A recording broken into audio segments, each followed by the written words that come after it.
Mimi ni Askofu Method Kilaini. Nilikuwa nasaidia hapa kama msaidizi hapa Bukoba na sasa nimestaafu. Nimestaafu utawala lakini huduma bado naendelea. Kweli ilikuwa mshtuko, ingawa tulijua kwamba alikuwa mgonjwa. Hivyo hiyo ilisaidia kidogo. Kwa sababu alikuwa amekuwa mgonjwa kwa muda, alipata kiharusi zaidi ya mwaka mmoja. Hivyo sio kwamba ilikuwa kitu kipya kabisa. Lakini hata hivyo tulishtuka. Tulikuwa bado kila mara na tumaini kwamba atapona. Utume wake ni mzuri. Kwanza tu kijana mwenyewe. Bahati nzuri namfahamu kwa sababu nilimfundisha kidato cha pili kule Rubya Seminari. Darasa lao lilikuwa na akili sana, lakini yeye na mwenzake alikuwa anaitwa Gosbert vya Mungu ndio walikuwa wa kwanza, kila wa kwanza wa pili. Alafu nikamfundisha tena falsafa kule Ntungamo.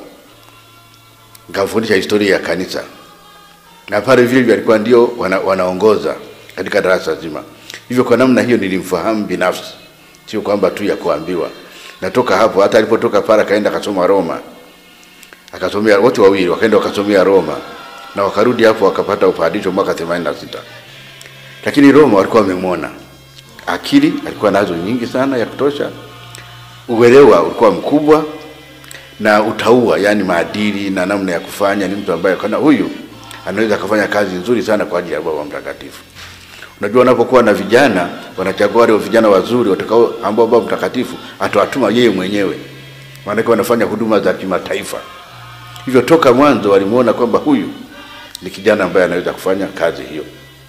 Na kwa kweli wakamchukua, wakapeleka shule kwenye diplomasia na 1991 ndiye akaingia katika huduma ya kidiplomasia. Na kule amezunguka sehemu nyingi sana, amekwenda Pakistan, amekwenda Panama, amekwenda Angola, amekwenda nchi nyingi sana kama katibu. Kama katibu. Alafu walipoona kwamba sasa amefikia umri mzuri, wakamteua mwaka 2010, wakamfanya askofu mkuu.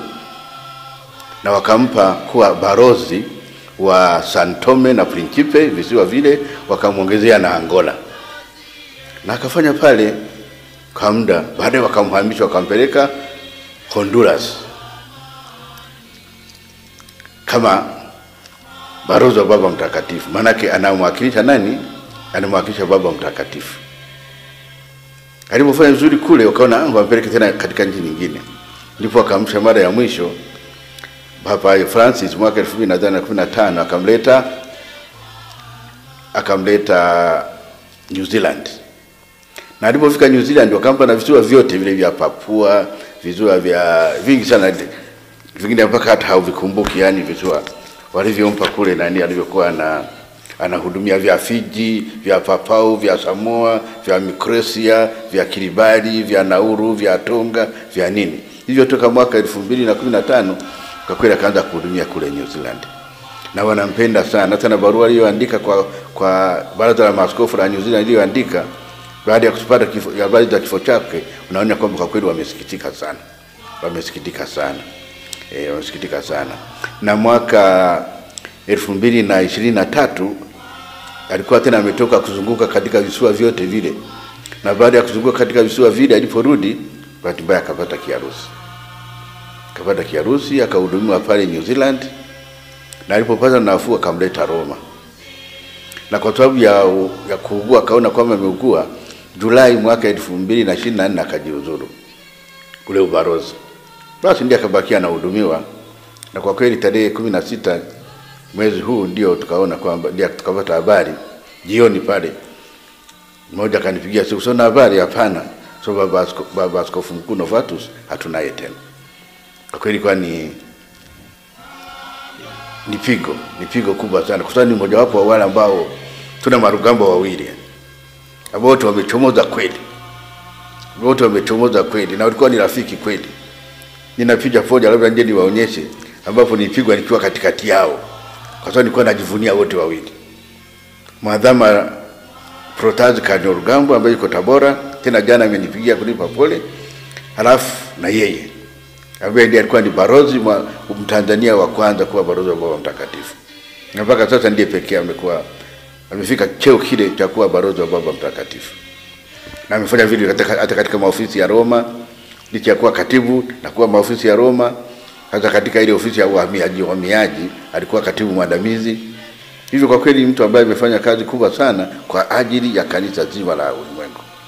Na sote tulijivunia wote walifuata nyayo za Mwadhama Lauriani Kanayi Rugambwa. Walifuata nyayo zake. Sio ndugu zake. Lakini wote walipata majina hayo kwa umaarufu wa Mwadhama Lauriani Kanayi Rugambwa ambaye ni kardinali wa kwanza Mwafrika. Hivyo wazazi wao wakawapa majina yale. Na majina yale kwa kweli yamekwenda vizuri. Nadhani ningekuwa na mimi ningeita mtoto wangu Rugambwa kwa sababu naona lina baraka kubwa sana. Unajua Bukoba hatuna majina ya ukoo. Tuna koo. Lakini hatuna kusema mimi nikiitwa Kilaini, ndugu zangu na baba yangu na wote wataitwa Kilaini. Hapana. Kwa mfano mimi naitwa Kilaini, mdogo wangu anaitwa Mtegeki. Baba yangu alikuwa anaitwa basi, hii ni tofauti, ndio Bukoba. Wanamuita jina. Yaani babu au mtu mashuhuri kwenye familia ndiye anachagua jina kwa mtoto linalokuwa na maana. Sasa wazazi wa Rugambwa original, yani Kardinali Rugambwa wa kwanza, walichagua jina hili.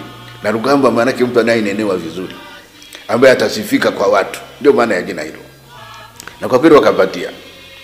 Rugambwa wa pili ambaye ni kardinali sasa, alizaliwa hapa Bukoba hospitali. Na siku anayozaliwa Rugambwa ndipo alikuwa anatoka Roma kuja Bukoba baada ya kupata cheo cha ukardinali. Na baba yake mdogo akasema huyu mtoto ambaye kwanza alichelewa kuzaliwa, anasema yeye mwenyewe. Lakini alipotua hivi akazaliwa. Akasema huyu mtoto ni Rugambwa. Akamuita jina la Rugambwa. Ingawa hakuwa na uhusiano wowote wa kindugu. Akamuita Rugambwa. Na kweli kafanya nini? Likazaa. Na huyu Rugambwa askofu mkuu ambaye amefariki, babu zake wanatoka pale Maruku. Walihamia kule Ichwandimi. Lakini wakasema huyu bwana huyu mtoto huyu, kwa nini asitumiite Rugambwa? Kwa sababu walimpenda Rugambwa. Wakamuita Rugambwa. Na anakwenda. Na sio hao tu, kuna wengine, kuna paroko sasa hivi wa Rutabo alikozaliwa Rugambwa, naye anaitwa Rugambwa. Yani watu wanapenda jina hilo. Kuna mwingine yuko Karagwe. Alikuwa anafanya idara gani sikumbuki. Idara kubwa ya serikali. Walipozaliwa wakamuita majina yote Lauriani Rugambwa. Ninaposema wewe bwana, wewe unakutaka kuwa kardinali nini? Wakamuita Lauriani Rugambwa. Hivyo wako wengi sana ambao wamependa jina hilo na bahati nzuri wanabarikiwa.